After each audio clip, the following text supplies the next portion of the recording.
I'm Aaron Baker from PhoneDog.com, and it's part 2 of the full video review of the Sony Xperia Z. Can this thing compete in the US and around the world? We'll find out in part 2.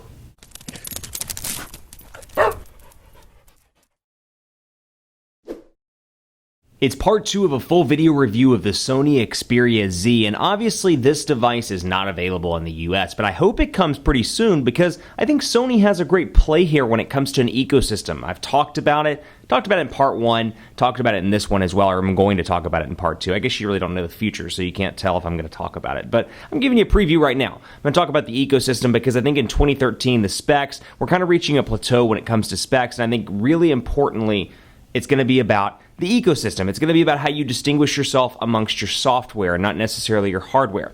To that end, Sony is very similar in a lot of ways to Samsung and a lot of ways to Apple, where they've got their hands in a bunch of different products. They've got computers, they have a bunch of different technology products, the PlayStation, they have TVs, they have all these different options to ingrain people into the Sony ecosystem and get them hooked up all across the board. So obviously you're seeing that in this device as well with a lot of these applications like Let's Start PSM and Music Unlimited and movies. And I want to start out by looking at movies because I really want to highlight the 1080p HD display over here. So we'll load up Xperia HD Landscapes. This is actually a pretty good one to demonstrate. And it is a gorgeous, gorgeous display. The camera, like I said in part 1, does not do it justice. And obviously I have light shining down on this in the studio, but really just a gorgeous display all around.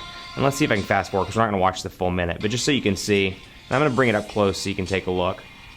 Pardon the focus issues. See if I can get it in here.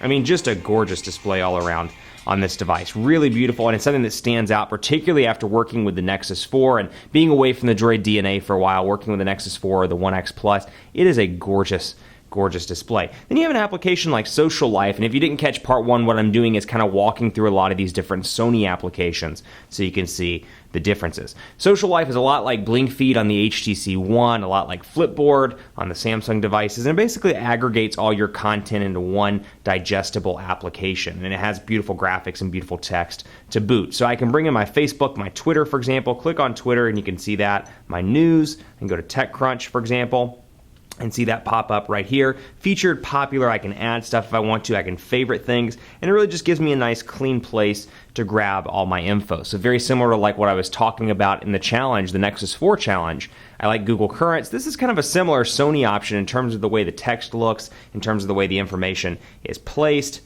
and more. So really a beautiful application. Then movies, which we just covered. Let's see what else we need to go into. Play Now is a good one as well. I like this because it reminds me a lot of HTC Hub before they discontinued it. You can come in here and get games, apps, sounds, images, and more. So I can come in here and get applications. Kind of a store within a store, if you will, on Sony. Again, very similar to HTC Hub before HTC shut it down. So it should be loading up. I don't know why it's taking so long. Let's try sounds. Wallpaper here as well, and there's not a whole lot in the wall. I think there's like 6 wallpapers, so not a whole lot, but you've got Funky Rock. Let's listen to that. Free download. Of course I'm going to download some Funky Rock. Love some Funky Rock. And so you can download that, as you see, right there, and have it on your phone for free. So that's a nice little touch to the Sony applications ecosystem. So you've got that, and then of course you've got a couple of different options here. Sony Select, this is another one. We'll walk into it. I don't want to look at Facebook. We can come in here and see applications, again, music, kind of a one-stop shop for Sony stuff. And I can come back out here and go in again. Let's take a look at Xperia Link.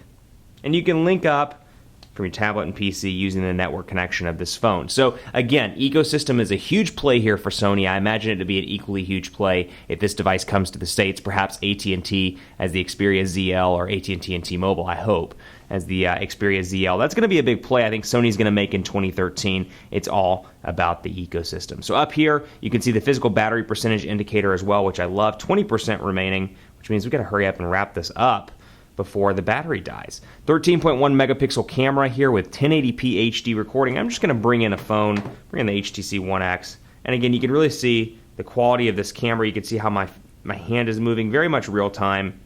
And we'll do the HTC logo. And really a beautiful camera here, 13 megapixels, and it's a little bit washed out because I've got a lot of light coming down on this. Let's see, we'll do HTC right here. And you can see superior auto, and I've got a couple different options here. Burst, I've got scene selection, sweep panorama, so if you like burst for maybe the HTC One series devices or Samsung Galaxy S3, Note 2. You get that option over here on the Xperia Z as well. Let's see how many I can take. 40. Actually, I had not counted this out. Oh, well, quite a few at least. At least 65, that's for sure. And then you've got the option to store those, and I can go back in here and take a look at all those pictures that I just took. And I can select items. I'm going to go ahead and select them all. Select items. And let's see if I can select, well, we can trash them. Not throw.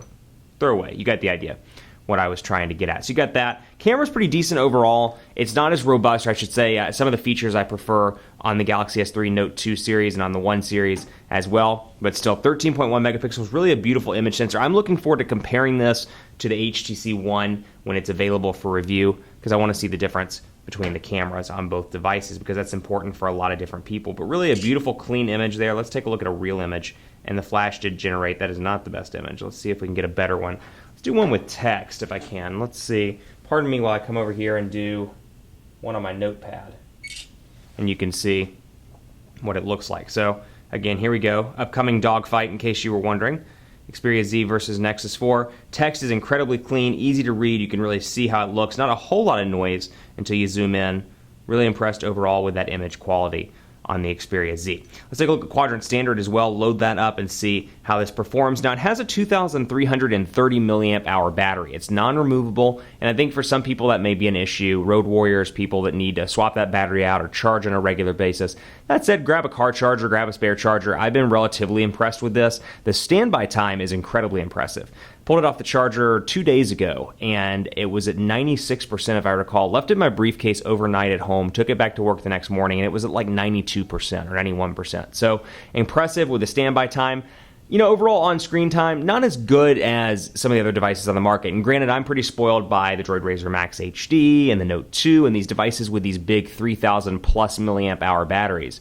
But still, 2,330 milliamp hours, it's not terrible. I get about 13, I'd say 12 to 13 hours with moderate use. Now, when I say moderate use, I'm referring to texting, calling, doing things like that. So the screen's not always on in the instance of calling. So your road usage is going to vary, or your mileage, I should say, is going to vary depending on what you do with your device. But network connection failed means we're going to have to run this again. Second time's the charm. We'll hit yes here, see what our score is. We're looking at about 7,910, so very impressive on the Quadrant Standard front. I also want to show you a speed test here because this is running unlocked, obviously, on AT&T HSPA Plus, or rotating between HSPA and HSPA Plus. So we'll come in here, go ahead and set this up. I agree, and I actually have not done a speed test just yet on this device, so I can't really give you an accurate indicator of what it's going to be. So megabits per second, let's go ahead and see what we've got with the server. Get that over into Dallas and begin the test. So, you know, I would expect with HSPA Plus to see speed somewhere between 2 and about 7 megabits per second. Also keeping in mind Dallas is a very strong AT&T area. Obviously, AT&T is from Dallas.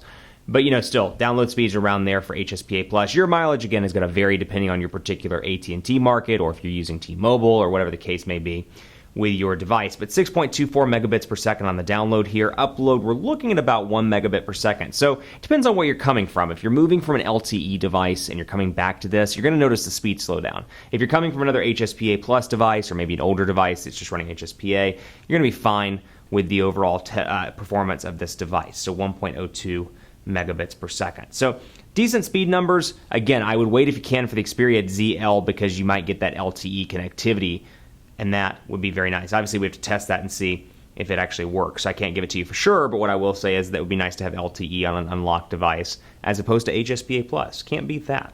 Power management tip as well. This is something I found particularly useful in my review time with this. It gives you an estimated standby time, and then it lets you do a couple of different things. You can come in here and select low battery mode. You can select location-based Wi-Fi, stamina mode, and status bar information as well. So the battery level percentage is already checked, so it's up there. It knows how much battery I have left. It's dying relatively quickly because I'm powering a 1080p display at full brightness. So that is why it's dying. Disables mobile data when the screen is off. Stamina mode can be particularly useful if you don't need to get those updates right away, or you don't need your email running in the background. You've got a couple of different options to really conserve energy, and it does a good job of letting you know in the notifications bar as to how your battery is doing. Otherwise, call quality pretty decent on this device. I've been relatively impressed all around. You've got your favorites, you've got your contacts as well, local groups, and I've got this stuff over here, as you can see with myself. So, go to myself, for example, And see, there is the demo phone number, and I can add a picture if I want to. I can add additional contact information. So obviously skinned